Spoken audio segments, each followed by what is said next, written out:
Hello friends, மகாநதியில இன்றைக்கி என்ன highlight பார்க்கலாமா? இங்கே வந்து கங்கா வந்து குமரனுக்கு வெயிட் பண்ணி பண்ணி பார்த்தா குமரன் வரவே இல்லை. இவர் எங்கே போயிருப்பான்னு எனக்கு நல்லா தெரியும்.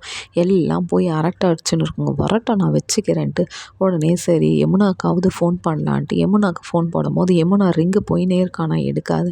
திருப்பி ரிங்கு அடித்த உடனே கங்காக்கான்ட்டு அக்கா சொல்லுக்கா போது, என்னடி ஃபோன் போட்டால் எடுக்கவே மாட்டேறன்னும் போது, இல்லைக்கா நான் கிச்சனில் வேலையாக இருந்தேன்க்கா.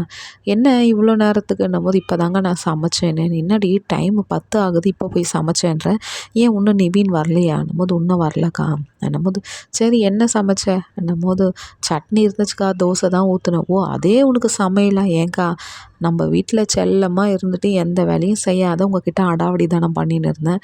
இங்கே காலையில் ஏஞ்சி டீ போடுறதுலேருந்து டிஃபன் பண்ணுறதுலேருந்து நைட்டு சமைக்கிறதுலேருந்து வீடை வாசலை சுத்தம் பண்ணுற வரைக்கும் எல்லாமே என் வேலையாக தாங்க இருக்குது. இதில் வேறு நான் நிறைய வேறு படிக்கிறேன்க்கா, கலெக்டர் ஆகணும்னு.